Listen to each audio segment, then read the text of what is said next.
Alors bonjour, je m'appelle Valentin Roux, j'ai 28 ans, je suis docteur en psychologie du sport et de la performance et je suis membre du laboratoire Sport Environnement Social à l'université Grenoble-Alpes.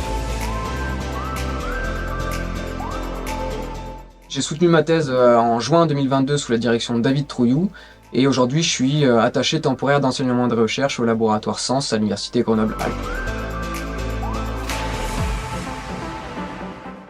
Alors mon parcours il est un peu à l'interface de deux milieux, du milieu sportif et de l'entraînement d'une part et du milieu de la recherche universitaire d'autre part. En rentrant en stage, je voulais être entraîneur préparateur physique, donc je me suis naturellement destiné à une licence entraînement sportif. J'ai continué en master entraînement. Et puis les questions que je pouvais me poser sur le terrain m'ont amené à finalement m'intéresser davantage à la recherche. Donc j'ai enchaîné dans un master recherche qui m'a également amené à faire en parallèle un diplôme universitaire en préparation mentale à l'université de Lille. Et puis j'ai naturellement du coup ensuite enchaîné en doctorat en psychologie du sport et de la performance.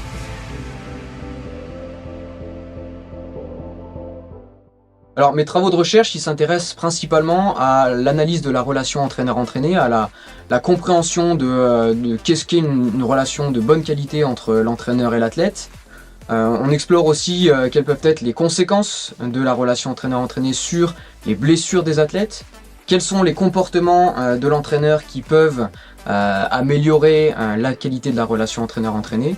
Et puis mon travail se destine également à produire, développer des contenus d'intervention, des contenus de formation destinés aux entraîneurs pour améliorer la qualité de la relation entraîneur-entraîné et in fine les performances sportives.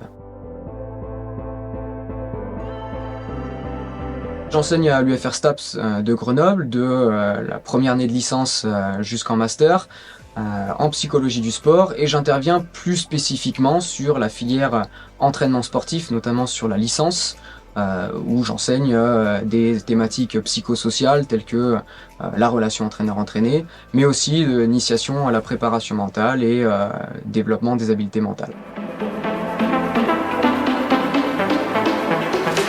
La recherche peut et doit être au service du terrain en contexte sportif.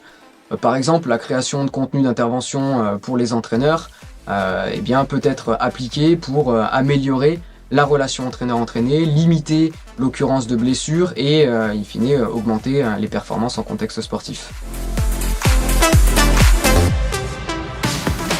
Il y a quelque chose qui me tient à cœur, c'est d'essayer de créer du lien entre le milieu de la recherche et le milieu de l'entraînement sportif pour améliorer les performances sportives.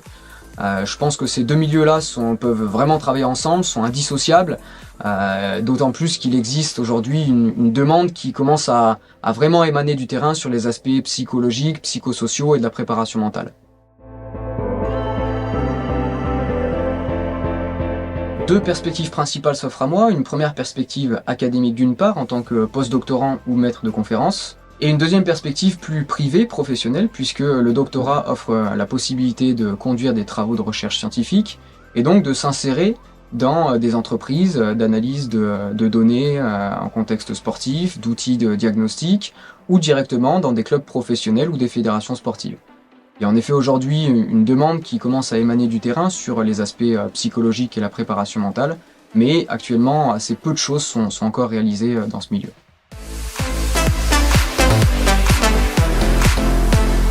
Il existe le statut jeune docteur qui est assez méconnu en contexte sportif et qui comporte quand même certains prérequis.